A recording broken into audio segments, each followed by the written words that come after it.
Welcome to Enago's webinar, which will focus on discussing the strategies that can be adopted by researchers to boost their manuscript writing skills, leading to a successful publication in high-impact journals.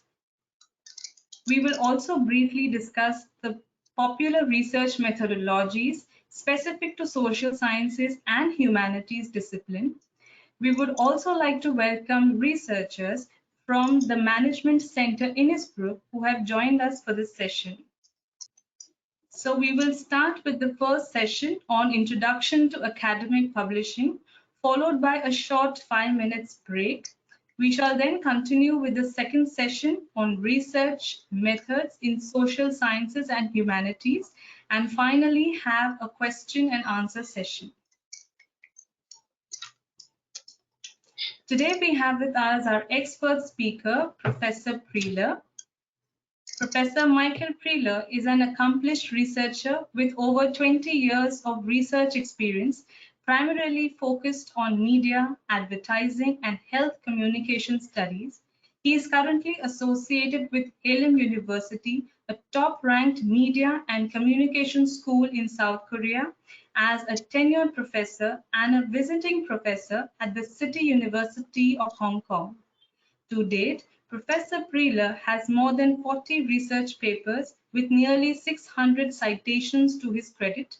His research papers have also been accepted and published in the Social Science Citation Index journals. Furthermore, Professor Preeler has authored a book and several book chapters and is recipient of 8 grants. Professor Preeler serves on the editorial and reviewer board of popular journals and has also been conferred with several prestigious awards. As a publication and training consultant at Enago Academy, he conducts insightful sessions offering up-to-date knowledge about research writing and publishing processes. We extend a warm welcome to Professor Preeler and thank him for joining us today. Before I hand over the mic to Professor Preeler, I'd like to give you all a brief introduction about Enago. We are the world's leading author services provider, and our author-first, quality-first approach ensures that our authors receive only the best quality output and excellent user experience at all times. This unrelenting focus on authors' needs means that we never compromise on our quality systems and processes at any cost. All our services are designed keeping in mind the author's needs. Enago Academy is our author training platform that educates authors through several resources, including webinars as well as live workshop sessions. We also have an e-learning platform for researchers called Enago Learn, along with a live one-on-one consultation platform called Enago Consult. Enago offers world-class services to researchers at different stages of their research career, such as two-editor system, English language editing service, academic and non-academic translation service, manuscript preparation service, and publication support service. The Enago promise guarantees that a manuscript edited by us will never be rejected on the basis of poor language. On a rare occasion, if rejection occurs, we will take full responsibility for re-editing the paper for resubmission at no additional cost. Enago's comprehensive after-sales services will support you at every step of the way until your manuscript is published. They are designed to take care of every need from the time you receive our main services until you are published. Enago's research communication services are designed to help you effectively present your research data. In case you are interested in any of these services, feel free to email to us at academy@enago.com. Now, without any further delay, I hand over the mic to Professor Preeler.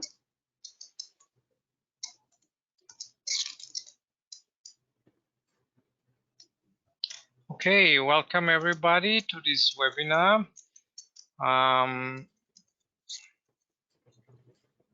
We will speak today, as Suniti has already introduced, we will speak about the publications in the first part, and the second part mostly about the methods in humanities and social science. So the agenda of the first part will be, first we'll speak about academic publishing landscape, how to structure your research paper, how to acknowledge the sources, the presentation of data, how to choose the right journal, and then the last 2 points is manuscript submission guidelines and insight into manuscript decisions. So we have quite a lot to do today, and I will try to finish this in between 50 and 60 minutes. And then we will have a short break, and then we will do the second part. So let's start with the academic publishing landscape. So in the academic publishing landscape, there are many actors involved. First of all, certainly the researchers who work at universities or research institutes, then the funders and also policymakers, certainly the publishers and also the libraries. So there are many, many people involved and many institutions involved in this whole process. What we see here is the global R&D expenditure worldwide, which is closely connected also with the number of publications. So innovations of new technologies and effective adaptation of existing technologies is required for a country's sustainable economic growth and development. So there's actually a relationship between the expenditure in R&D and the overall GDP of a country. And what you see here is the clear number one in terms of investment is the United States, followed by China. Japan is also very strong, Germany, South Korea. And what is also interesting, beside the size of the dots that shows the expenditure, is also that you can basically see here that R&D expenditure as percentage of GDP. You see that South Korea is the top here. And here you can see how many actual researchers per million inhabitants. So there are some Denmark, Finland, Sweden are very strong, and many other countries. While on the opposite side is actually China, because it has so many inhabitants. In the case of Austria, we have 3.1% of the GDP that is spent on research and development. So it's actually doing quite well here. If you see here in terms of it's on the right corner, as well as relatively high up in terms of the amount of researchers. Here we have the academic publishing output between 1996 and 2019, so more than 20 years, a very long time period. There were certainly some changes within this time period. And what we see here, the clear number one in this long time period is the United States. I would say in the meanwhile, China is already very close to that. Then the United Kingdom, Germany, Japan, and then we have here again number 24, we have Austria.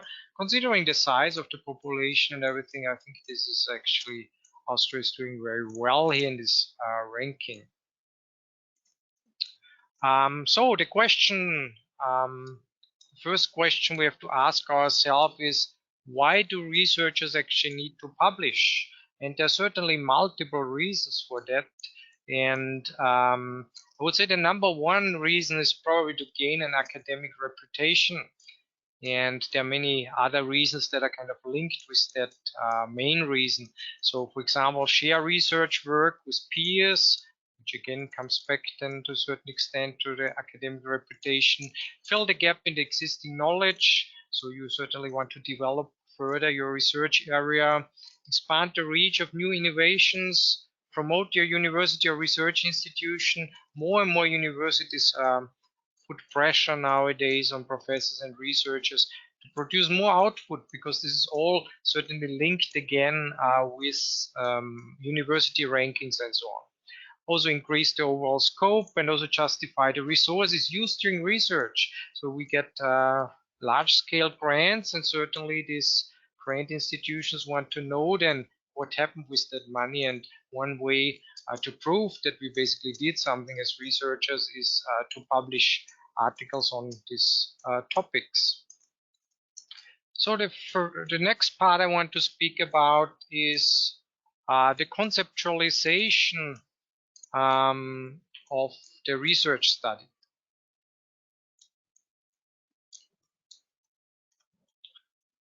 So formulating a research question is probably the starting point. What most of us have to do when we think about a new research study. So first we have to find a focus, most likely some area where we are interested in, and we have to observe this area.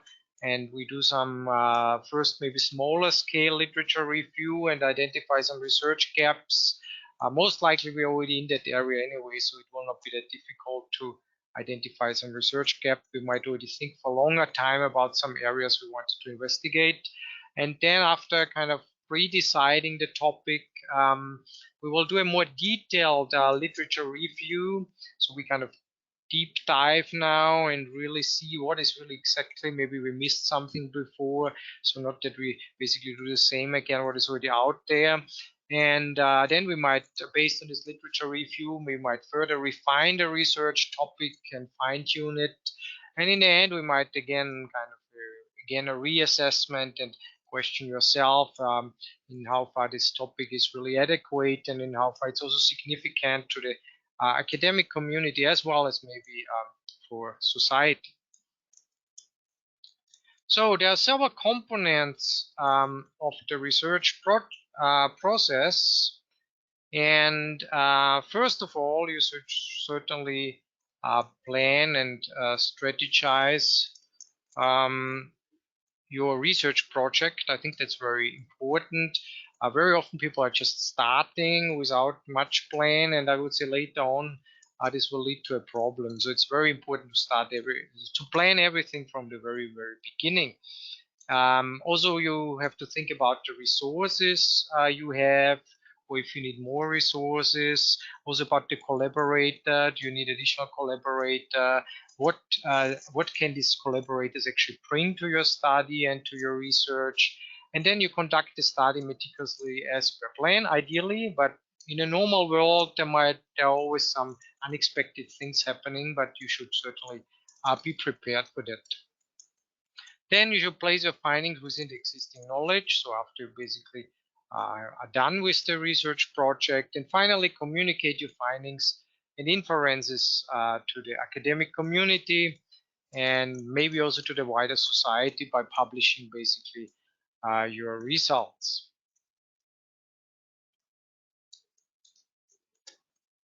So let's start now thinking about how to actually structure your research paper. And I would say it depends very much on the academic discipline and also on the journal. There are certainly different preferences by different journals. And first step might be to do some kind of brainstorming and think about the results basically you got and how they are all connected with the existing literature and how the existing literature is connected with your new findings. So kind of try to group your ideas data under different headings, answer several questions like what is the aim of my research, what can I demonstrate based on this data. Also organize your data while maintaining the flow of your article. And finally, ensure that every claim you make has accurate data to support it. So don't claim things which cannot be supported. This is actually something I get very often as a reviewer, that some of the authors make some grand claims which are actually not supported by their data. So I think this is a major problem and mistake to do. So please avoid that. There are different types, certainly, of journal manuscripts. I would say the most common one, and the ones we are most interested as researchers, is the original research articles. These are detailed studies reporting original research and are classified as primary literature. And the second one I want to mention here, so basically when I speak later on about the organization of articles and so on, I mostly refer basically to the original research article. Then there are also review articles. They are a bit underestimated, I would say, many academic areas, but they are also a critical and constructive analysis of existing published literature in a given field. I would say review articles are also very important. Interestingly, it's also important to note that they are more often cited on average than original research articles. So in that sense, if you want to get your citations up, it might be a good idea also to write some research review articles. There are also some other types, depending again on the academic area, like some rapid communications or letters, short articles to share new developmental processes, a rapid publication. And I would say more and more journals become somewhat unhappy with just providing the option of original research articles. So many journals also have now some options to offer some shorter format, for example, and which is where you can publish your first findings, for example, and it doesn't have to be so detailed. And there are also clinical case reports and so on. Again, depends on the academic area. This is mostly for medical area. Um, then structuring your research paper. There are certainly different ways how to do it. I already mentioned it very much depends on your type of research and also depends on the discipline you are in. There are very big variations basically. I would say in the natural science and in more quantitative um, oriented studies, this is the typical format is basically title, abstract, introduction, method, results, discussion and conclusion, and bibliography, so-called IMRAD format. And one thing I also want to mention this context here is the keywords are also a very important point actually, and this is also something you should not forget about.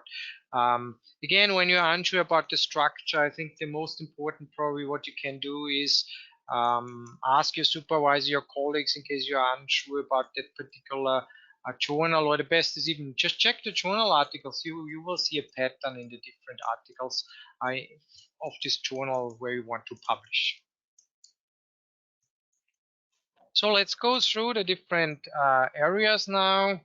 The first one is the title. The title is somehow, I would say, the most important, because based on the title, many people are basically deciding whether they want to search your article, for example. And in that sense, the title has a very important role. Title is the reader's first contact with the work and must get them hooked. So again, it must be somewhat interesting to the reader. So a title must clearly state the key concepts, use field-specific keywords, explicitly state the findings, be around up to 12 words is recommended, should not be too long, and not include abbreviations or punctuations that might confuse basically the readers. It's just one example here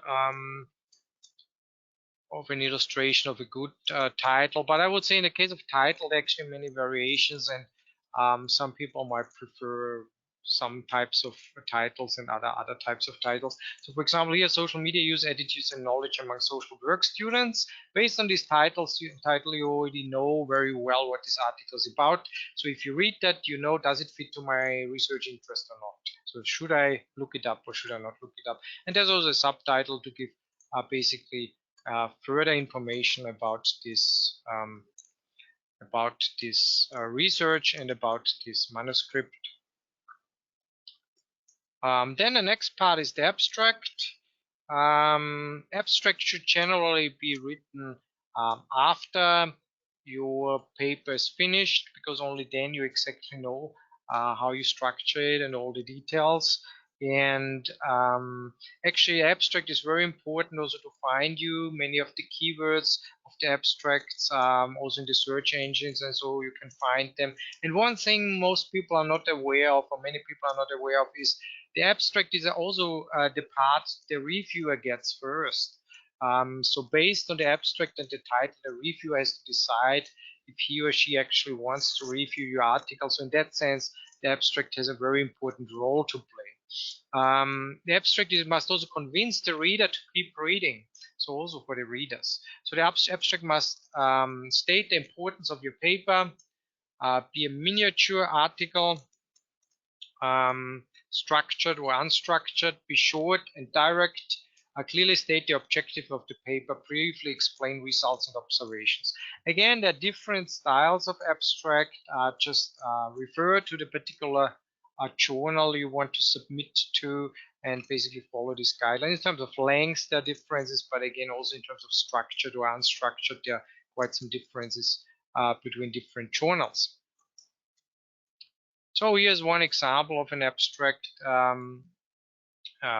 First, mostly some background information, objective of the study, methods, and key findings. So in that sense, basically the abstract is a short version of the journal article. The next part is the introduction. Certainly also a very important part, explains why your research matters. Your introduction must introduce the topic, provide general background information, state the significance of research, rationalize why the work is being conducted, introduce the aims or arguments of your paper, and note, include results and conclusions of your work. That's a very important point. Very often I get for review some papers where they already tell me in the introduction what their findings are, then why should I continue reading, basically? And very important, also what you often get from reviewer comments is you should really, one of the most important parts of the abstract is really what I wrote here as the headline, explain why your research matters. That's one of the most important things. You should really say 1, 2, 3, 4, 5. That's why this research has significance and matters. The next part is the method. The method is also very important as basically all parts, but many reviewers I know, including myself, after reading the title and the abstract, the next is very often the method. Because if the method is flawed, there's very often little reason to read the rest. If there are major issues in the method, then you already know that, I mean, I will still read the rest, but I already have made my decision basically. It cannot be saved anymore. In the method, I already know if this study is done well or was conducted well or not. Methods must include description of the study site. Again, depends on the type of research you did. Details of the time of data collection, protocol for collecting data, details of experimental or sampling design, details of any computational research methods used, for example, or subjects or organisms studied, a description of how the data was analyzed, and so on. The next part then is the results part. In the results part, you basically you basically answer your research question or hypothesis, and the results must include only those outcomes that are relevant to your research question. So don't write some things that you never, or hypothesis, don't tell me things in the results part that you never mentioned before. Basically, again, something that is happening quite a lot, particularly with graduate students. Your data and graphs, figures, or tables should be included in the results part, and highlight the significance of the results, or also non-significant. I would say that's something that is also shifting a bit nowadays. It's not only significant results are important, but very often also non-significant results have some importance. Indicate whether your results support, reject, or partially support the hypothesis, and make a conclusive statement about the entire study.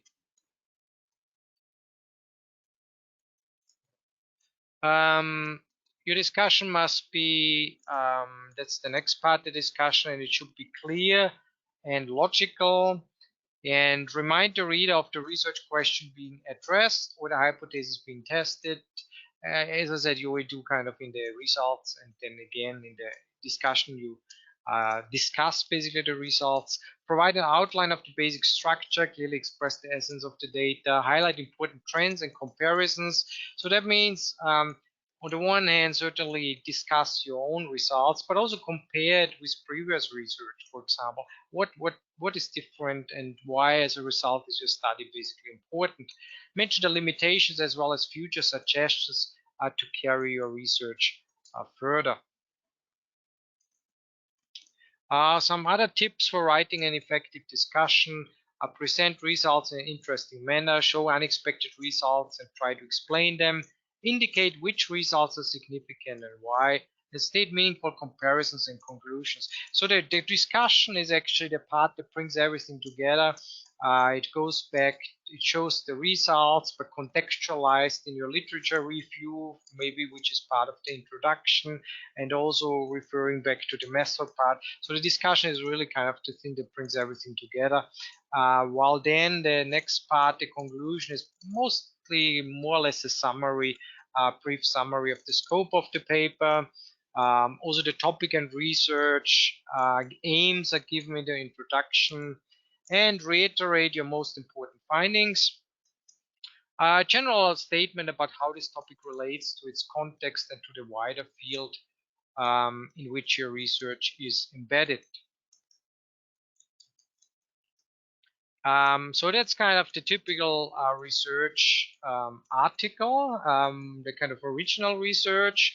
And now I want to spend briefly basically 2 slides where we'll speak short about how a literature review looks like. So as I said, literature reviews are a bit underestimated, but on the one hand, they get actually more citations, so they're interesting. And on the other hand, particularly for starting researchers that might still struggle to conduct a research project, and um, might be a good starting point also to try your hands on a literature review. You might get it maybe published in some journals while maybe you're still struggling to do a good research paper. So collection of published information with a unique organization pattern. The literature review involves a summary and synthesis of critically evaluated information of the research field. It assists in tracing the research progression over time and helps to identify established theories, controversies, challenges, and emerging trends. So basically, the literature review does not have so many parts. There's only introduction. There's the main body, which is kind of introducing basically the literature, and there's a conclusion and maybe some recommendations, mostly for future research. So there are different ways actually how to organize your sources of the literature review. And in the basically in the main body, which I showed before, in the body of the, we give the overview of the literature. There's chronological, by trend, thematic, by publication, methodological, and very often you might maybe mix it also. I personally think the by publication is not a good one. If you write first, this was this published, this article wrote this, and this article wrote this, and this article wrote this. That's a style I would not recommend personally. I think thematic is very often a good way. Certainly, it also depends what kind of review you do, or maybe you can mix methodology and thematic, for example, or trend. For some literature reviewers, a chronological might make sense, but in that sense, the emphasis is more about how a area of research changed over time, for example, which is mostly not the interest of literature review, but again, it can be. So it depends very much of your intent, basically. Then next, we will speak very briefly about the sources and how to acknowledge them. I kind of expect that most of you are familiar with that, so I will not spend too much time on that.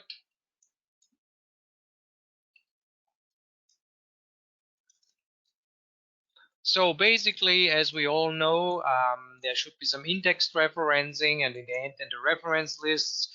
So insert an indexed citation wherever your work has been influenced by someone else's work, such as when you directly quote someone else's work. Then you need the quotation marks, don't forget. For many citation styles, also the page number. Paraphrase someone else's work, that means you kind of write what they have written. And an index citation consists of different parts, mostly author's name, year of publication. And again, then it very much depends actually on the reference style, what exactly you have to do. So in that sense, I just basically recommend you check again the journal, what they want, and follow that particular reference style. I think it's not very meaningful now to show you exactly how different reference styles work, because I don't know which reference style is appropriate for the particular journal you're interested in.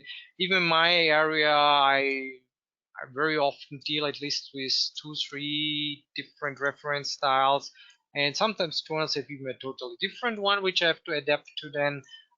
But generally, there's an author name, certainly a title, name of the journal, volume issue, year of publication, page numbers, and recently also DOI numbers for DOI numbers, which you have to include. But again, it depends a bit on the journal what exactly they want.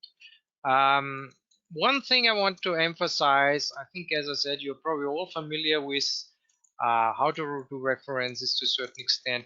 But one thing I really recommend, in case you don't already do it, um, um, really try to use a reference management tool. I cannot go too much into detail here, but basically it helps you a lot to manage and publish bibliographies, citations, and references. So there are different ones: EndNote, Mendeley, Sotero, RefWorks, and many others. These are just some. Certainly you should choose what is most fitting to you. Some of them you have to pay for, others not. Maybe some your university might provide, so just check with them. Others are for free, so even if you have no university connection at the moment, you can still use them. And mostly you can also import the references within each other, between each other. So if you used EndNote, you can import in Mendeley or in Sotero and the other way around. So that's quite handy in case you ever have to change because you don't want to pay for it in the future or something like that. Basically what these reference management tools are doing is um, you insert into your text, into your manuscript, a particular reference. And first you have to basically type the reference or import the reference in your software like EndNote or Mendeley, or you type it or import it depending on your reference. And then you import this reference into your text, and you just with one click you get automatically the whole reference list, which is very handy. I think is particularly very often, as we will speak later on about, we might get rejected in one journal and want to then submit it quite fast to the next journal, and then changing the reference style from one to the other journal might be taking quite some time. While if you have such a reference management tool, it's just one click and you change from one reference style to the next, which saves you a lot of time. For another example, if you wrote a doctoral thesis and you cut it down to a journal article, and then you don't have to search like which references are still in. You just, again, if you already have it in the text, you just press OK or Enter or whatever it is, and then there will be automatically a new reference list. You don't have to search around which references you used and which you did not use. So highly recommended, again, reference management tools in case you don't already use one. So let's think a bit about the presentation of the data. Um, Again, depends very much on your journal. Generally, raw data needs to be processed, analyzed, and presented systematically. Data presentation principles catch readers' interest, concise without losing critical detail, clear, attractive, and easily understandable, and enable further statistical analysis by others. Mostly not the case, but some journals also want already that you upload the data itself, so that other researchers can then also check or further basically do some analysis on the data. There are basically three main ways of data representation: textual, tabular, and graphical, which I show here. Textual presentation used to present both qualitative and quantitative information. Graphical are used to display complex relationships among quantitative variables. And tabular presentation used to summarize, organize, and condense relatively complex quantitative data. But again, I think it's the best recommendation is, again, check the journal you are interested in case you are not already familiar. Like in my area, there's not very much choice. It's always pretty much the same pattern, and you don't think about should I do a graph or a table or whatever. You already know before. no matter which journal, kind of. So in my area, for example, they are not very happy about graphs or diagrams. They only want tables and text most of the time, and there might be a few exceptions. So again, know your journals, know your area, then there's not very much to think about that particular areas. And yeah, there also might be other things like photographs, clinical images, maps, illustrations. Again, depends on your academic field, also depends on the journal. Mostly the journal gives a very long description what they exactly want from you. Just read the website of the journal. There's always a submission website where they give all kind of background information, what they want you to do before submission. Then let's speak a bit about submitting to the right journal. So basically how to choose the right journal. So there are different steps, which I will in the following all speak further in detail. First, matching aim and scope. The journal should certainly match the aim and the scope, or the article should match the aim and the scope of the journal. Accessibility and discoverability of the journal is important. The quality of journals is certainly important. Speed and cost of publishing might play a role. The publication model might also be of interest to you. And there are also some selection tools for journals, but I will speak later on about it. I'm personally a bit critical about them, at least in my area. Okay, so let's start with the aims and the scope. Publishers' objectives and the purview found in About Us section or something like this. In nearly all websites of journals, you find a description of the journal. So just in case you're not already familiar with the journal, read that. And I would really recommend, don't just read that, because mostly it's very broad and very wide what they're writing. Check the last few issues if you're not familiar with the journal. I think this gives you basically a better idea if your article fits or if it does not. Then certainly some journals might also be more interested in some geographical areas, subject areas, type of article, target audience, or maybe they're more interested in different types of methods, more qualitative journals, more quantitative journals, for example. These are all things you have to figure out in order to see if actually your article fits there. Then accessibility and discoverability is also an important point to decide for journal. So the presence in abstracting and indexing services plays a role. You want the journal that is basically easily found, or that your article is easily found. This might lead to more citation. Digital presence, like is there social media presence, how they promote their journal, and so on. And certainly content accessibility. So there's open versus closed access. There are also some real online journals. So there are many variations nowadays. It's up to you, and very often actually your academic institutions might push you in one or the other directions, I would say. Then the quality of the journals, how to evaluate that. I think most of us, at least if we're already longer in our areas, we're pretty familiar with the quality of journals and know which journal is good and which is not so good. And it's not only about the rankings, there are also other issues that play a role. And even if this journal might be the number one in the area, maybe you never submit there because you know it doesn't really fit to your research area. So again, people who are longer in the field might know better. In case you're unsure, again, you might ask some colleagues. I would say don't just, you can search by your own, but I think it's also good to ask your network a bit and get some insights from them. They often have some background information which you will never read anywhere. So one question you might ask yourself, editorial board, do you know any of the people of them? Doesn't mean personally, but are you familiar with these people? Are they connected with your research? Again, are they more qualitative or quantitative, for example? Many journals are more or less a bit divided. Then in the peer review, how is the peer review described basically in this journal, the whole process, how does it work? Maybe it's also written how long it takes. Some journals, most journals are quite fast nowadays, but some journals write on the website it might take up to 1 year. Yeah, then I'm not interested anymore to submit it, for example. So again, there might be different reasons. Then the track record, is it established or well-known journal, some citation metrics, high impact factor, and so on. Again, certainly everybody wants to publish in the top journals, but you also have to be realistic. And like myself, I often can kind of estimate like, oh, that's a good research and a good article. I can really try in a good journal. While the other article, maybe there were all kind of troubles in the research. It's kind of waste of time to try in the top journal. So let's go better to a lower ranked journal and see how it's working there, in order not to lose several months, basically, which probably only leads to rejection anyway.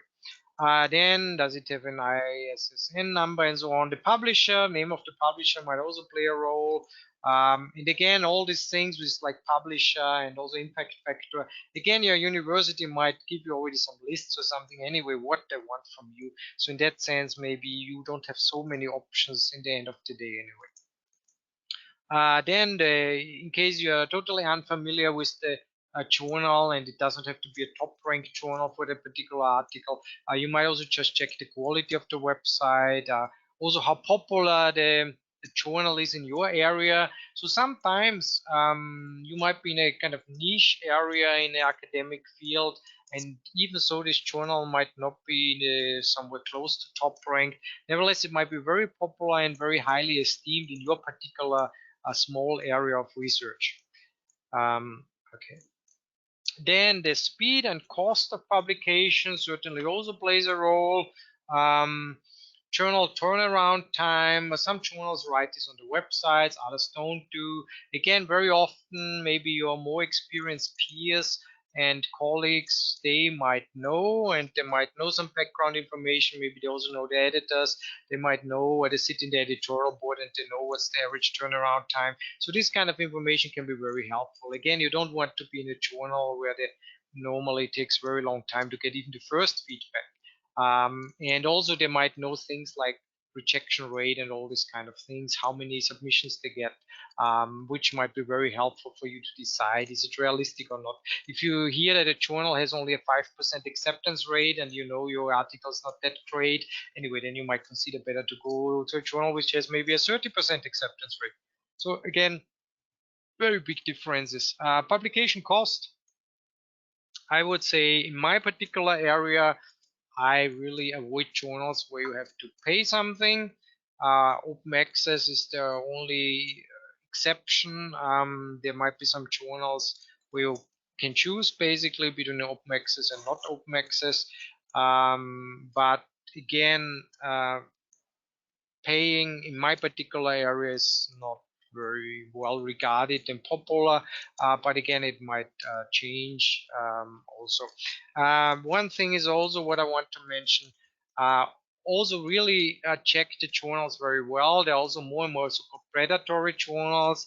On the one hand, very often you have to pay for them. Sometimes crazy amounts. Sometimes it's just $100. Sometimes it's thousands of dollars, and it's just a small print somewhere, so be careful. Not that you're happy to get accepted, but then you're bound to pay these crazy amounts. And on the other hand, also be suspicious if journals are very fast to accept your paper. It probably means there was no real peer review, and it probably means they are just basically making money by publishing mostly not that high quality publications, and maybe your university will even later on scold you that you published in this kind of journal. So again, be careful with that. There are different kind of publication models. And I will not go into detail here now. The traditional model basically, which is you submit and you basically have mostly only access via libraries.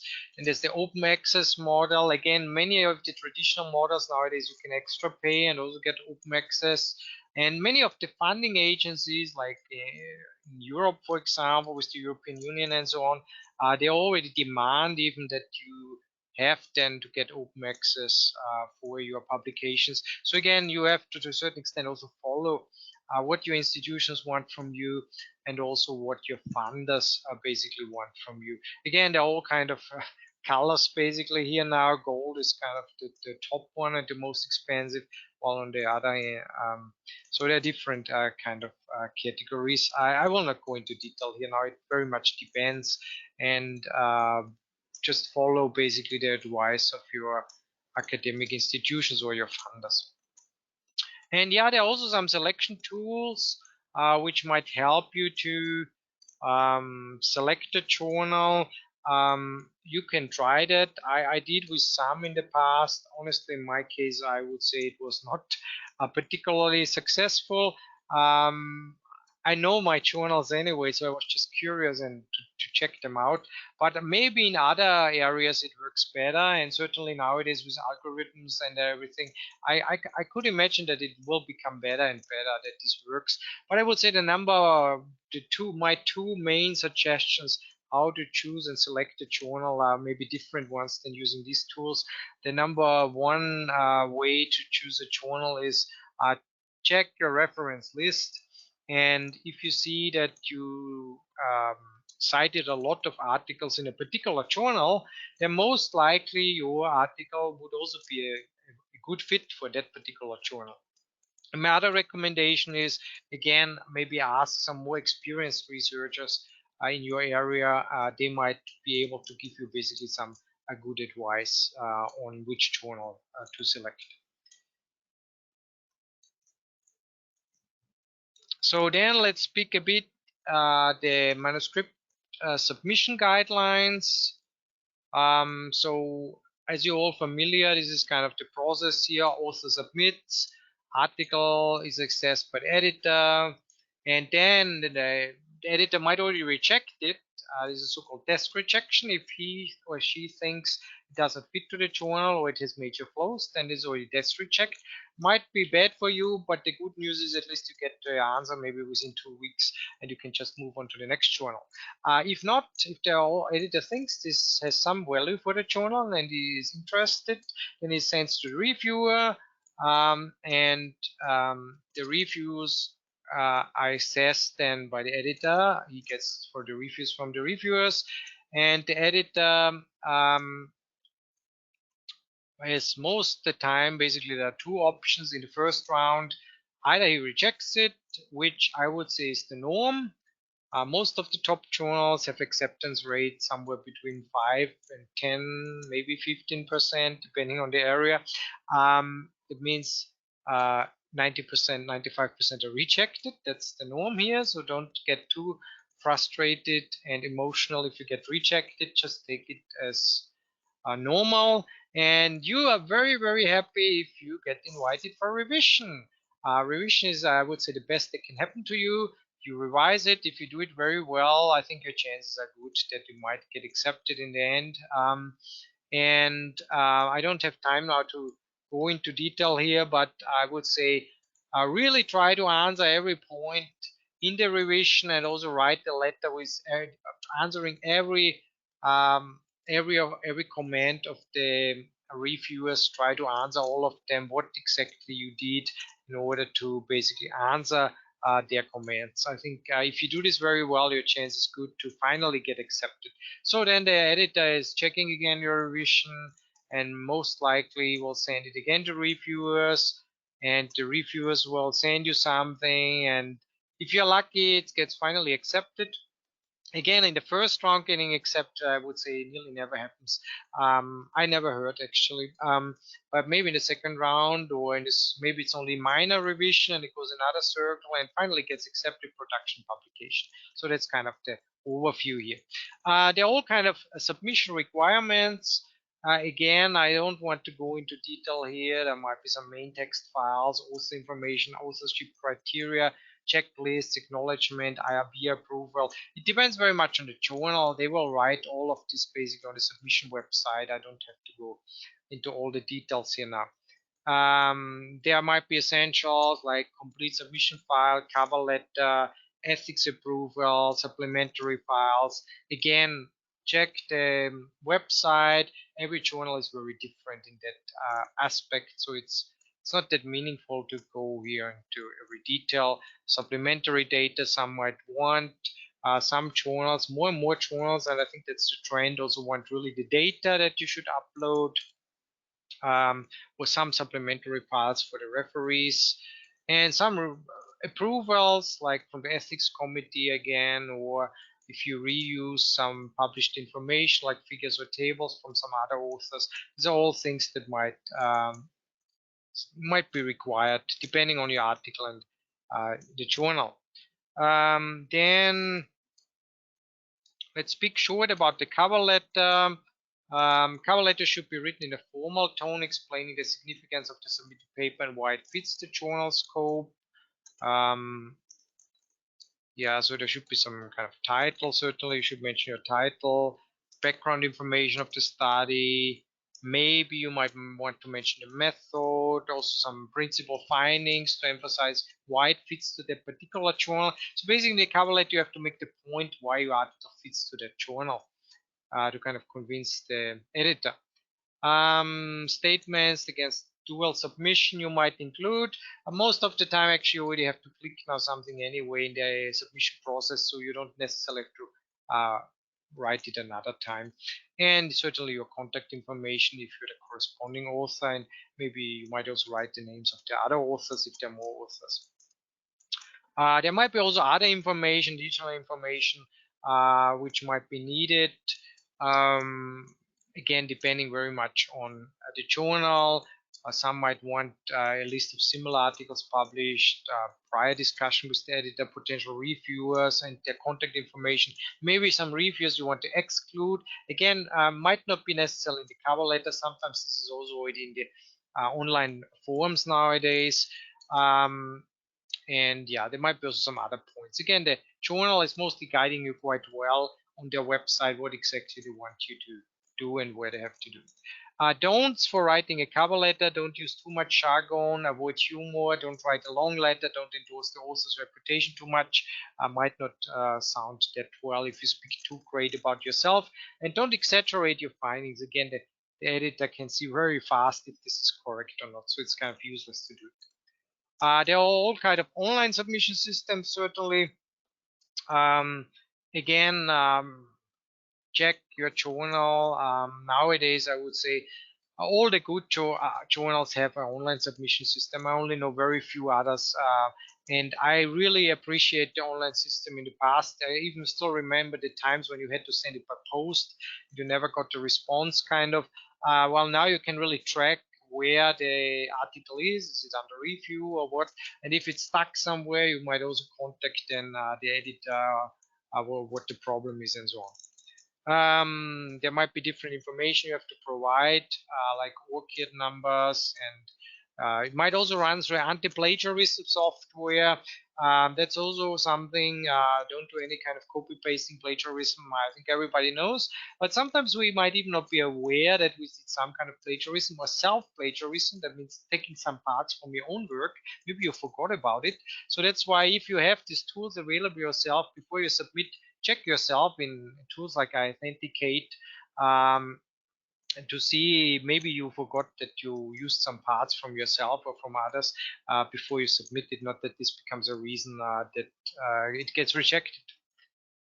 Finally, short reasons for the insights about manuscript decisions.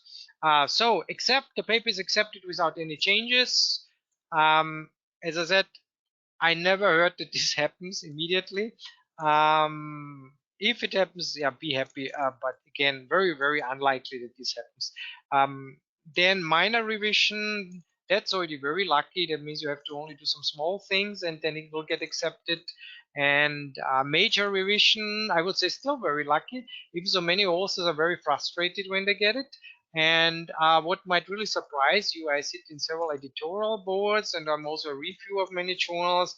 Many authors that get a major revision, or some even who get a minor revision, they don't really submit the articles, which is unexplainable in my opinion, because if you get a major revision, it means you have a very, very, very big chance that if you do it well, that it finally gets accepted. Maybe not in the next round, but maybe in another round.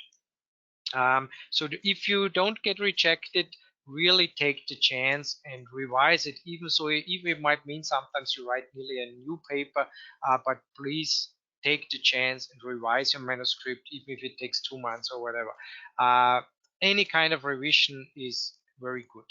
Then there's something that is called reject with invitation to resubmit. Maybe some of you never had that. It depends again on the journal, but honestly, I never got this like 10 years ago, but now I get this quite often. So it's a bit a trend, I would say, which is increasing.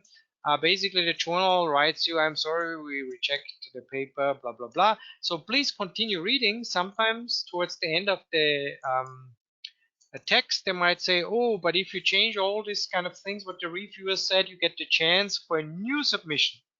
Not for a revision, but a new submission. And to a certain extent, that's also a bit the trick nowadays from many journals. They're also under pressure to get some good rankings and so on and ratings.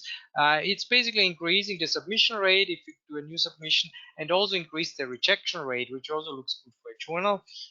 So again, that's kind of a, I would say, a recent trend, at least in my area. And then reject, hard rejection. Okay, that's bad luck. But again, or not bad luck, honestly speaking, I mean, it's bad luck, but honestly speaking, that's the norm. I mean, yeah, you might feel like crying, but get over it.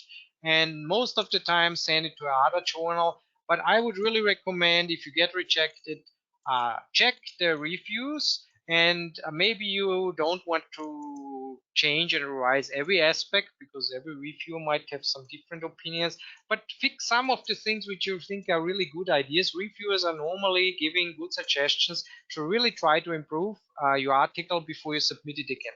If you submit it in the exact same version again, it's very likely it will get again rejected. So please follow these reviews and make some small changes or bigger changes depending on how much time and you want to spend, and then submit it again. This will increase your chance. I recently had an article that got rejected in 5 different journals. I already was kind of giving up, but I always revised it and revised it, and it became actually better and better.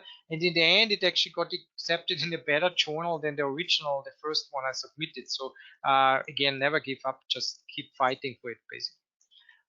Reasons for manuscript acceptance. Research study is novel and original. A manuscript is well written and easy to understand. It is useful to decision makers. The study introduces a new concept in the field. Research methodology supports the hypothesis. Literature review is apt and extensive. The manuscript complies with the publication ethics. And there are certainly also some reasons for rejection. The editorial reasons.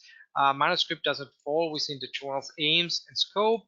Dual submission of the paper to another journal. Manuscript is poorly written and not easy to understand. Again, maybe show it somebody else, give it also to some proofreading. Manuscript does not adhere to the journal's guidelines. There might be also technical reasons. Research doesn't add value to the journal. Hypothesis of the study is not clear. The manuscript lacks supporting evidence. Inappropriate or incomplete data analysis and inconclusive results. Research methodology is incorrect. The study violates research ethics. And one thing in my area very often said, it's kind of lack of theory or theoretical development is a major reason in my area why articles get rejected. Okay, that's the first part. It's quite exactly 1 hour. So I think we are good on time now. And we will make a short break. So the second part is an introduction to the research methods in social sciences and humanities. So we kind of expanded that a bit from the original title to make it more relevant to a wider audience. And we will focus first at qualitative and then on quantitative methods. And then first we speak about qualitative methods and then quantitative methods.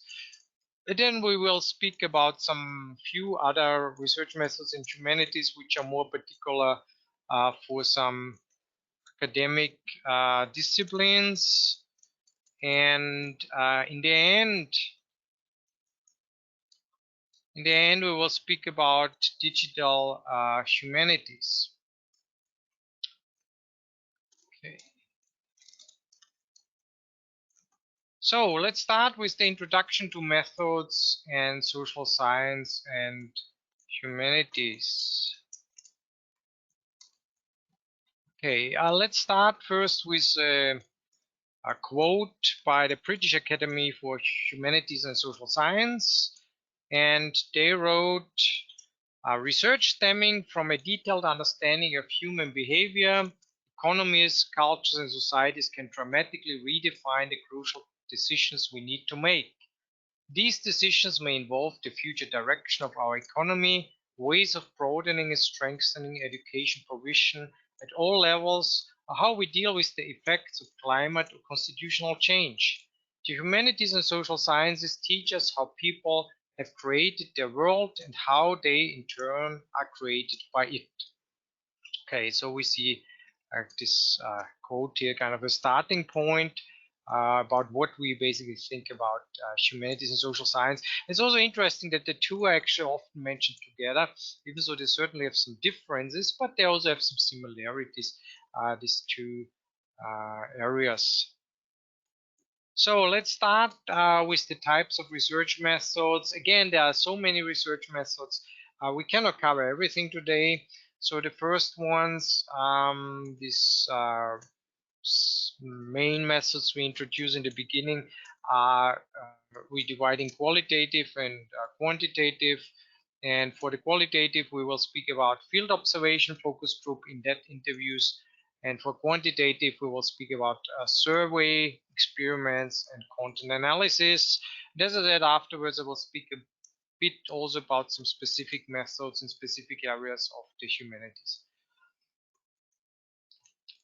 So let's start looking first at the kind of differences, overall differences between qualitative and quantitative methods.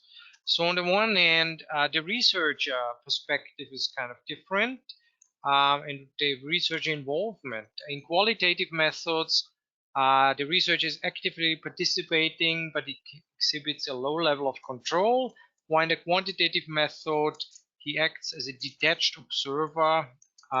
That's the kind of idea. He doesn't want to get involved or participate actually directly in the research kind of research subjects.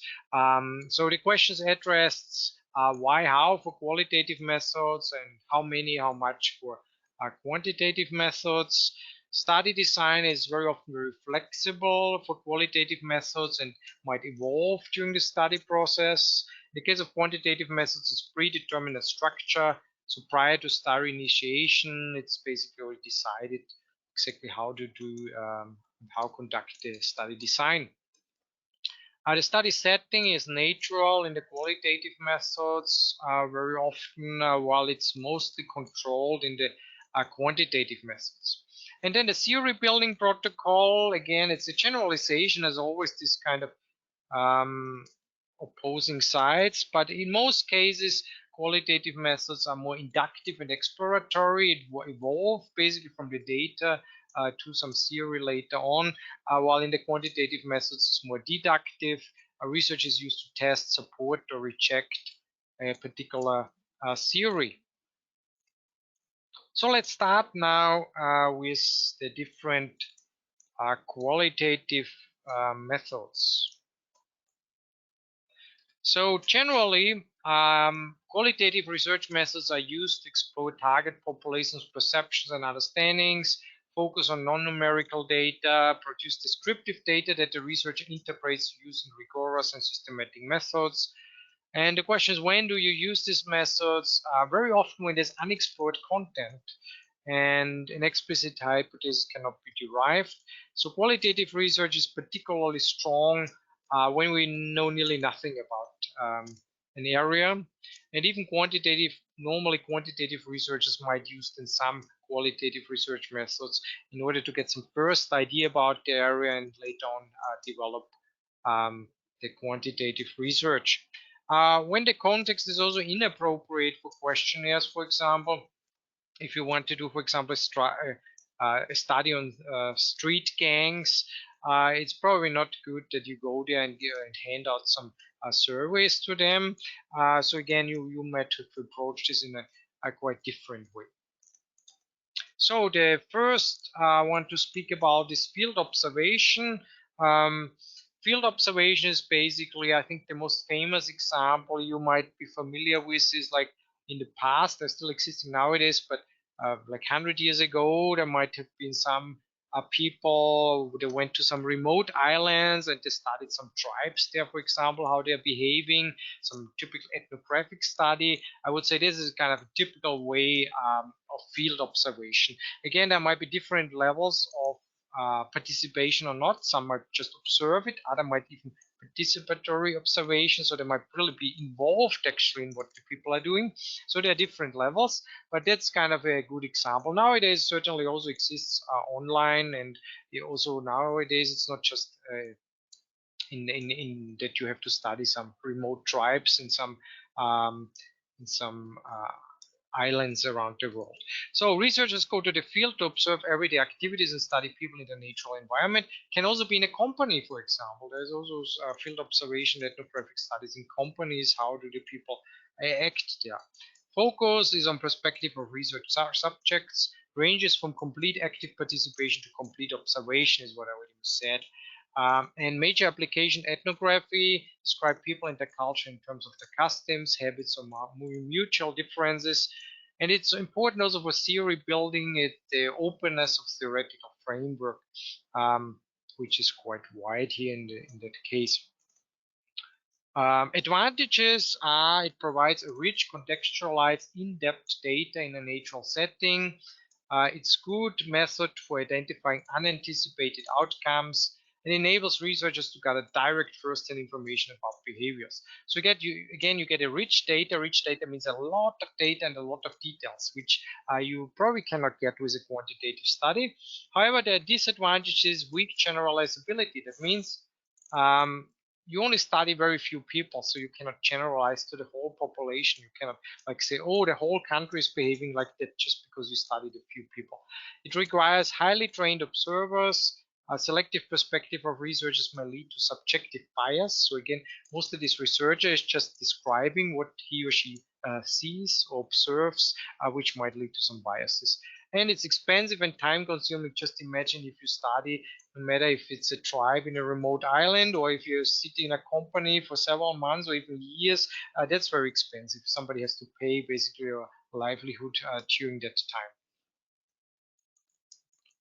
Then the next research method is I want to speak about is the focus group, the next qualitative research method.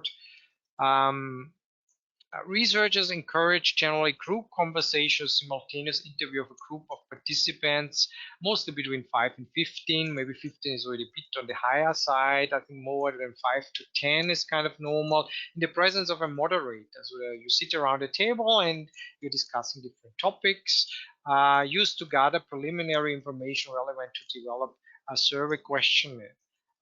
So myself, actually, now it is not because people can clearly see that I'm not part of the culture here. But when I still was in my home country, which is actually Austria, so it's kind of interesting that we have today a talk in related also to Innsbruck. So when I studied at the University of Vienna, and I was just walking through some of the streets in Vienna. I was actually quite often approached by some people, and they asked me if I have like time for 10 minutes or 20 minutes, either to fill out some surveys, which is one of the next things we speak about, or they might really bring me to some room, and there are already some people sitting, basically for a focus group, and they might show you some advertisement, for example, and then the group is discussing about it, if they like it or don't like it, and so on. So that's actually a very common way, especially in marketing research, for example. So it's used to gather preliminary information, also relevant to develop survey questionnaires. So this is what I said before. So maybe also some more quantitative researchers might use it as a first step, basically the focus group. But the focus group by itself is also a research method. I would say in academia, it's not that incredible popular. There are not so many famous papers using that method. But in more practical oriented research, as I said, like in marketing companies and so on, they use a lot of focus groups.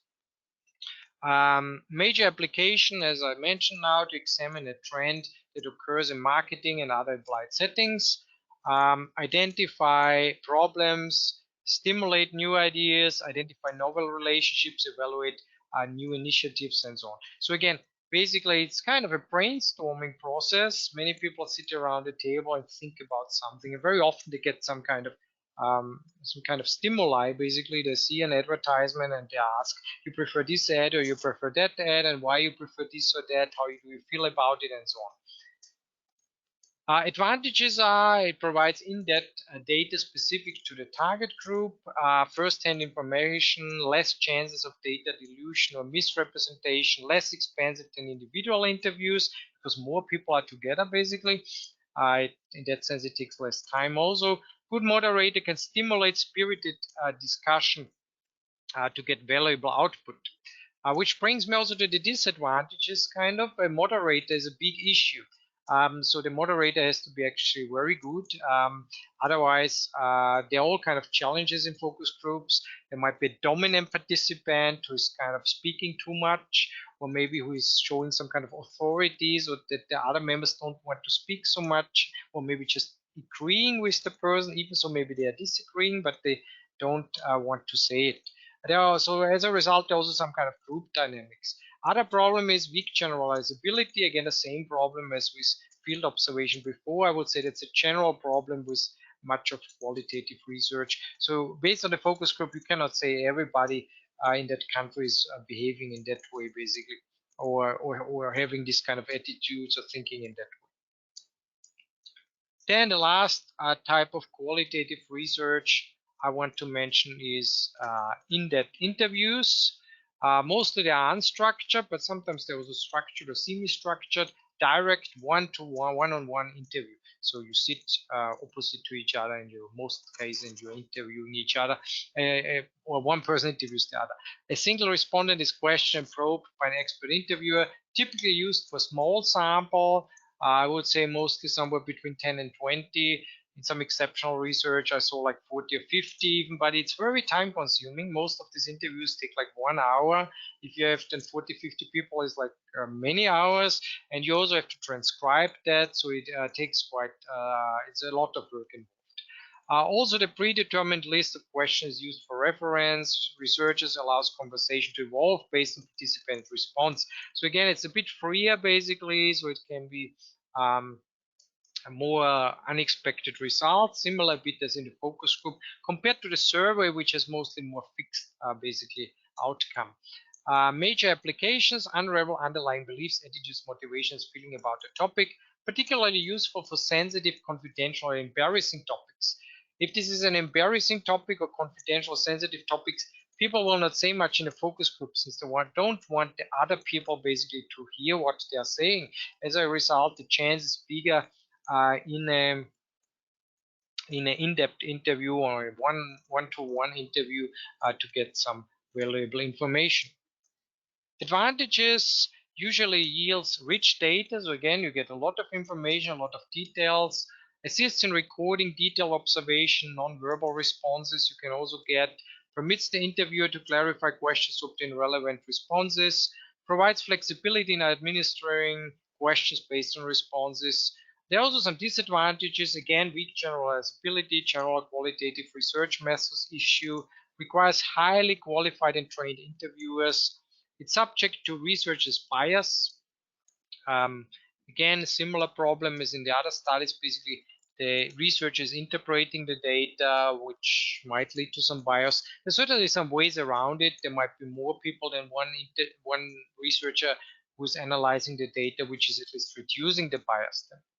It's difficult to analyze, transcribe to the large volume generation. Again, especially the transcribing is very difficult to do. Even so, I think in the future there might be more and more automatic maybe software that can do that to a certain extent. So I think in the future it might get a bit easier to do that. So these were the qualitative methods, which is mostly, I would say, linked to humanities, even though they're also used in social sciences. And now the more quantitative methods, which are, I think, not so typical for the humanities, but more typical for the social sciences. And basically, it explores research topic by collecting and analyzing numerical data.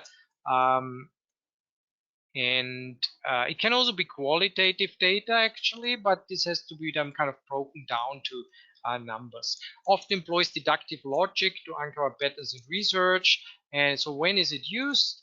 When the objective reality can be quantified and translated into testable hypotheses, when numerical data can be used as a strong scientific evidence to explain an occurrence of phenomenon.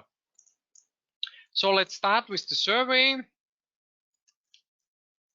It involves statistical analysis of self-reported data obtained by asking questions to participants.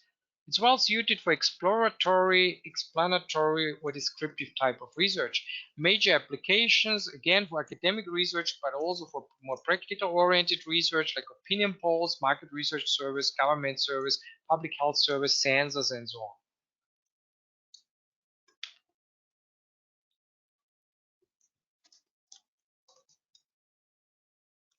And there's certainly many ways how to do the service. There might be nowadays very often online, telephone surveys are popular. So many different ways how they are conducted.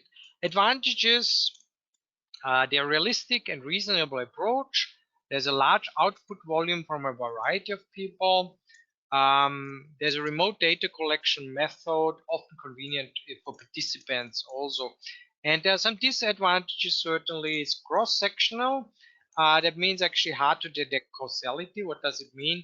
Um, Basically, that's also a major problem what mostly journalists misunderstand when they write some articles about some survey results. There's certainly some ways to get causality also in surveys, but most of the surveys just have can show a relationship. So, for example, I give example in my area.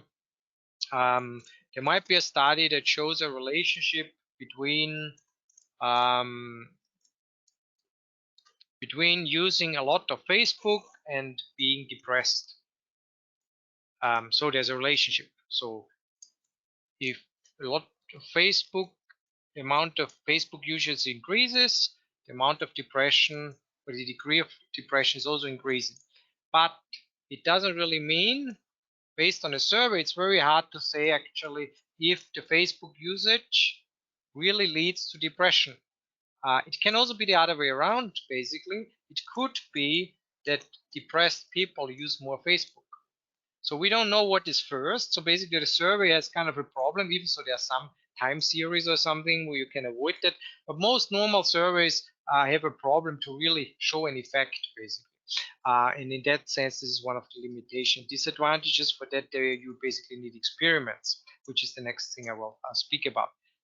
Then questionable accuracy for self-reports, the so-called retrospect errors. That means people might not actually remember exactly um, what they did yesterday or 1 week ago, or maybe even last year if you ask them. And they might also give socially desirable answers. In another way, you might say they are lying, basically. They are not saying what really their opinion is, but they say what they think is appropriate or what they think you want to hear. So this is some of the big problems. Then the experiment, researchers examine cause and effect relationship between dependent and independent variables. Researchers may choose a real world or lab setting to conduct an experiment. Independent variables are manipulated by the researchers. Group are monitored to see if they react differently to variables. So again, if I take the Facebook example, I just make up now something. Basically, I would have one group that is not using Facebook and another group maybe that use little Facebook and a third group that use a lot of Facebook. And you kind of measure their life satisfaction before the study starts and after the study finish. After, I don't know, they use Facebook then like crazy for 3 months. And then you basically see a kind of before after effect. And you might see that these people who use a lot of Facebook maybe become more depressed or unhappy or whatever else it is, or maybe even more happy. I don't say now whatever the result might be. Major applications, certainly marketing, advertising, effects of games, all kind of effect studies basically are very often related to experiments. Advantages, it facilitates causal inferences. So again, something causes the other. There's some kind of effect shown. Explanation over description. Disadvantages are a limited number of variables can be focused at one time point. It's kind of an artificial setting also. Artificial setting participants aware, basically conscious that they're being observed, which might be a kind of major problem. If they're aware that they're observed, they might behave in a different way.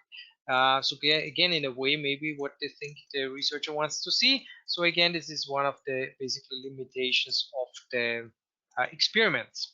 And finally, there's limited external generalizability. That means since it's an artificial setting, you cannot be totally sure that people will behave in the same way. But I would say if many experiments go in the same direction, you can basically assume that also in real life it will be similar like that. Then the last one I want to introduce now of the quantitative research methods is the content analysis. Content analysis involves a systematic analysis of texts and images. And can also be spoken words, so text is not necessarily only written, and involves a process of coding, designing a coding instrument with content variables to be assessed, and it's extremely effective for observing trends and patterns. And yeah, there are several rules basically for content analysis. It requires careful categorization of text for accurate analysis, reliable group of researchers who make consistent codes, and coding also, and coding scheme that adequately represents the phenomenon of interest. So basically what you do in content analysis is you analyze some kind of content, can be any kind of content.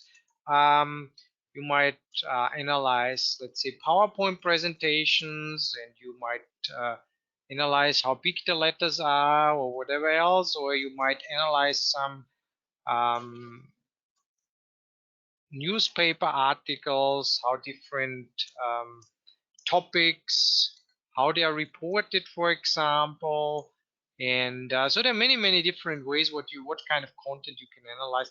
Basically, what is happening is that these researchers or these coders then who do this content analysis, they watch the content and they have to kind of answer several questions. And this is the kind of this kind of coding sheet or coding scheme, whatever thing you are basically interested. They're kind of describing then the content, and you get some numerical, you get all these numbers then inside some statistical program, and you get some kind of output. I give some very simple example. There might be a variable that is called gender, which you break down man woman or man woman other or whatever else, and you might analyze, for example, TV ads, and then you say, when you say see a man, you write one, which is for man. When you see a woman, you write two, which is for woman. When there's some unclear or whatever, you write three for other. And you basically do this for many variables, like where they are, some kind of setting, basically they're at home, they're at work, whatever. And again, you give them some numbers, and then you throw all this data in the statistical program, and you can maybe find some relationships and maybe some differences for this gender, and so on, between men and women. There's just one example to give you a bit idea how this might look like. Advantages of content analysis: it's systematic analysis of content, non-obtrusive, and generally the reliability is quite easy to measure. Disadvantages: it's not applicable to study effects of content. So again, you can only speak about the content. You can maybe speculate about possible effects of the content, but you don't know it. So you can only refer to other studies that basically measured effects. Findings are restricted to the coding scheme used for analysis. So you can only speak of what you actually coded for, and can be quite time consuming. If you have to analyze a lot of content, it can take a lot of time. And nowadays, particularly for textual analysis, there's also a lot of softwares that do this automatically, some computerized content analysis. They are still limited to a certain extent, but it's certainly improving, I would say nearly daily. And I think in some years this will work very well. And all, I would say for textual analysis, it already works quite well nowadays. Then let's look at some other research methods in humanities.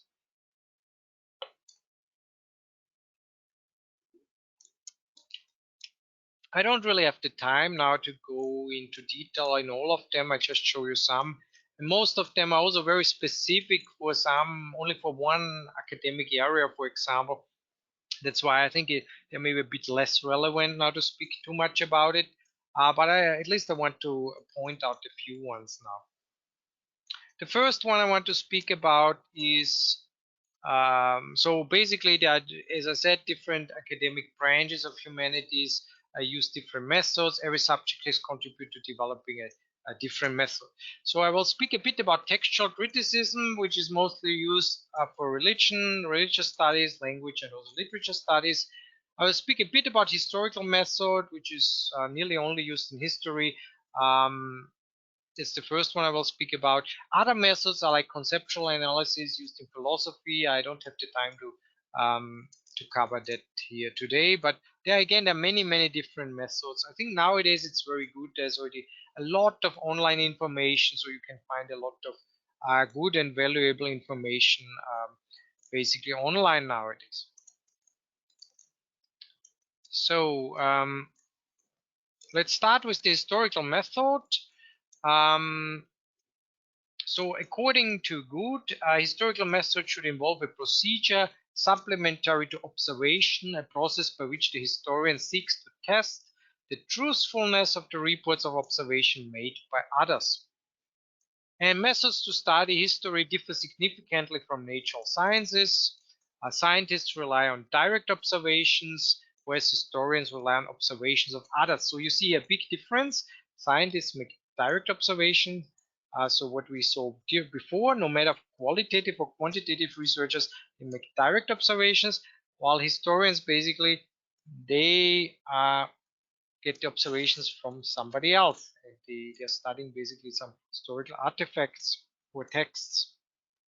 Historical research helps to preserve and interpret facts and identify effects of human behavior, relationships, interaction of circumstances and conditions on individual and society. It allows the future generation to adequately study, understand, and interpret the events in the past. There are different steps in historical research, which are basically very similar as in the other methods, which are more or less presented in the previous presentation. So first they're collecting the data from primary and secondary sources. Then there's a critical analysis of data through internal and external examination. And then they're presenting of the analyzed data to the research community in an understandable way. So let's look a bit at this one. How to present actually this historical research.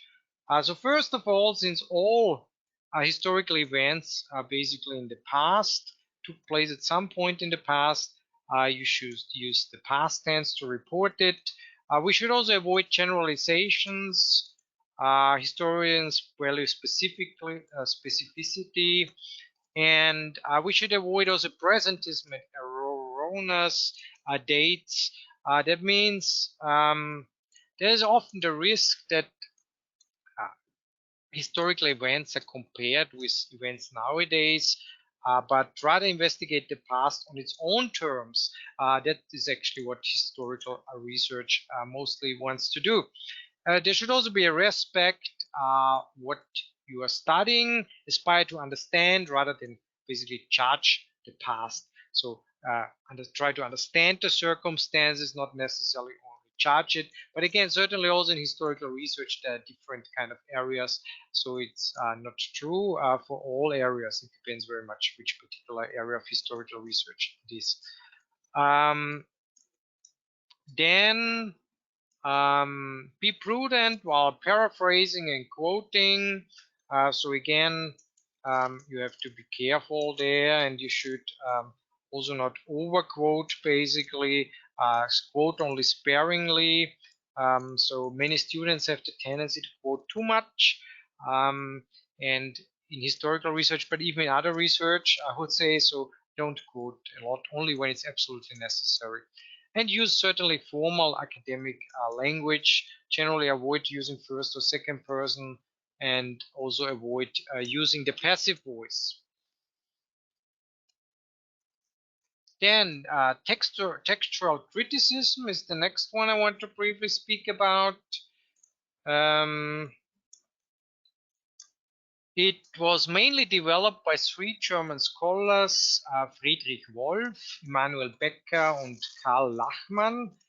And basically, they were all scholars, and they were also editors of classical Greek and Latin texts. And basically, this textual criticism involves two major processes: recension and emendation. Recension involves choosing the most reliable proof after assessment of all accessible material.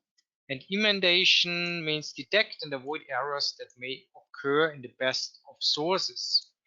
So there are different kind of principles of textual criticism, and the first one is we should consider the oldest available evidence. So again, the idea is kind of later on that might have changed kind of it.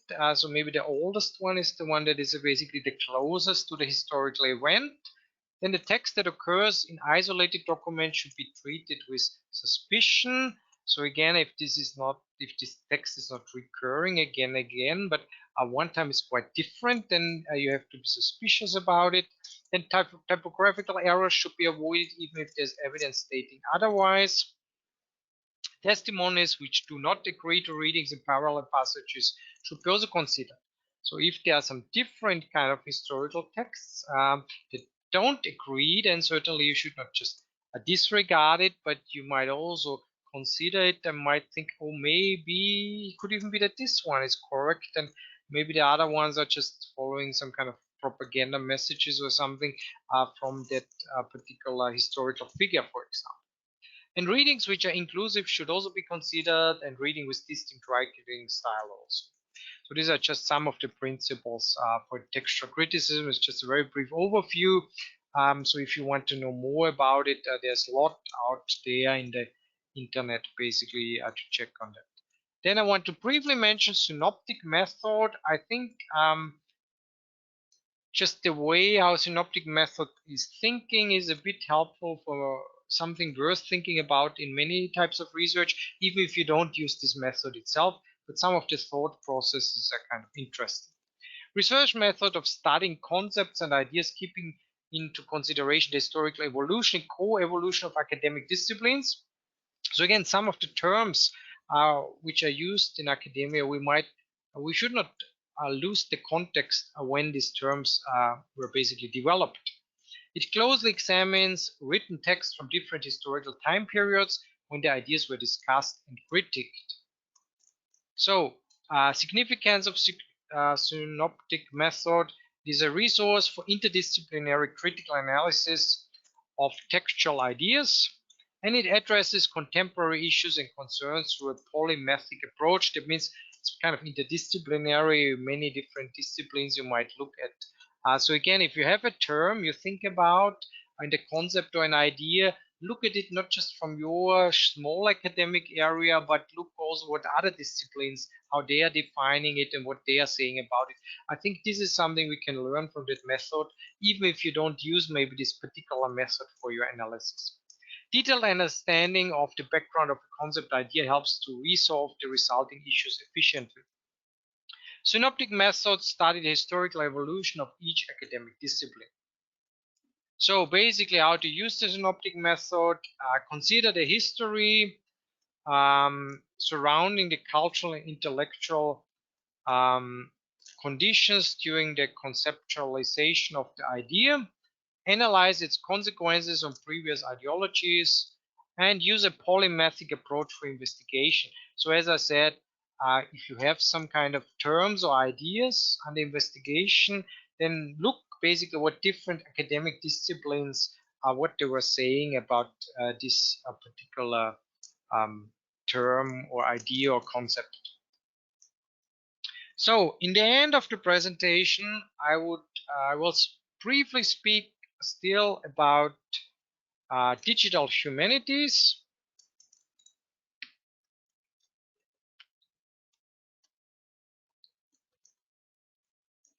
So digital humanities is an emerging field of study that makes use of computerized methods to yield a result that would not have been possible using traditional methods only. Since it's still a relatively new and developing field, researchers are using working definitions of digital humanities. It is not merely the use of the computer applications, but basically making use of it as a method to analyze and report data. And I will give some examples basically in the following slides. So the rise of digital humanities, print certainly are no longer the popular or exclusive medium used for knowledge production and dissemination. It has been successfully absorbed in multimedia configurations. So again, I would say in many areas print is dying out, everything becomes basically digital, which led to a lot of changes, which we are all, I think, taking for granted now. It is just what we are doing now would not have been imaginable just a few years ago. We're all sitting in different parts of the world and basically listening to each other and communicating with each other. And new and emerging digital methods, tools, and techniques have altered also the process of knowledge distribution in humanities and social sciences and arts and in many, many other areas. So let's see the role of digital humanities. It aims to advance humanities-based research, create novel forms of knowledge, and explore the impact of technology on humanities-based fields. And there are many different areas where digital humanities are quite strong. One area is build humanities-specific digital collections for scholarly or teaching purpose. Another area is it create tools for analyzing data, managing research, process and authoring and building digital collections. And another example is huge digital collection and tools to generate novel intellectual products. And finally, again, this is not exclusive, there are also other ones, but I just give a few examples. Provide digital humanities training in the form of fellowships, training internships, workshops, and courses. So again, this is what some of these people that are basically involved in digital humanities are, some areas they are basically dealing with. But again, this is not exclusive. There are also other examples. There are examples of digital humanities. You might look up some of them.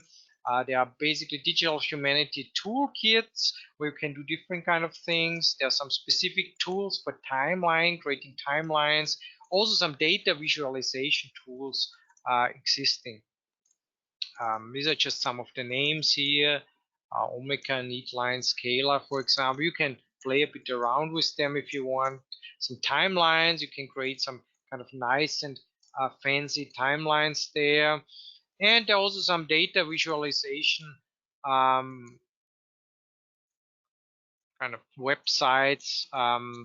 Again, some of the common names here. Again, you might try some of these to see what they can actually do. And I will just give now a few examples of these websites. And for example, here Voyant, I think this is one of the more interesting tools. Voyant Tools is a web-based reading and analysis environment for digital texts. So what you can do here is basically you throw in a text from you want to analyze, or you can even throw in your own thesis or whatever, and within a few seconds it will create basically something you see sometimes in TV or somewhere. You see basically kind of the words based on the size. You can see how often they are used. So like in this here, you can see this is the word people was used of declaration, rights, dictatorships, and so on. I tried this with one of my journal articles. It was also kind of interesting to see actually what kind of words you use most often in a journal article. And they also have other ways how it can be displayed, this Voyant. Actually, this is also another way you can basically see it's kind of divided into different segments of the document, and you can see the most often used terms and where they are used most often, and the kind of relative frequency you can basically observe it. So I think that's quite an interesting tool. So again, I recommend you just try out some of this. Some of them might be quite useful actually to visualize some of the things you might maybe use in some of your presentations or in your research reports maybe. Another example is this mapping tool here, for example. Making use of mapping to display various aspects of research like ancient woodlands and current woodlands. So again, you can see basically the difference here between the different aspects here, how it kind of changed. You again, you can all do this on the website. I think based on the picture, you cannot see very much here, but you can basically on the website you can play around there and see then the differences, how things were changing. And as I said, there are several timelines. You can make quite beautiful timelines, which you can also integrate in somewhere. Um, for example, this one timeline GS, where you can basically give different kind of events you can insert there and use them there. Okay. Yeah, that's it basically for today. This was a kind of a brief overview of two main parts. The first part was more about how to publish, and the second part was basically more about methods in humanities and also in social science. And in the end, we also spoke a bit about the digital humanities. Okay, thank you, Professor Preela, for an enlightening session. Our attendees have indeed gained a lot of critical information. We'd like to thank all attendees for joining today's webinar and would request you to please fill the feedback survey that will display to you after you leave the webinar. Your participation will allow us to evaluate the effectiveness of our webinar. Thank you all and have a great day ahead. Okay, thank you so much. Bye bye. Yes.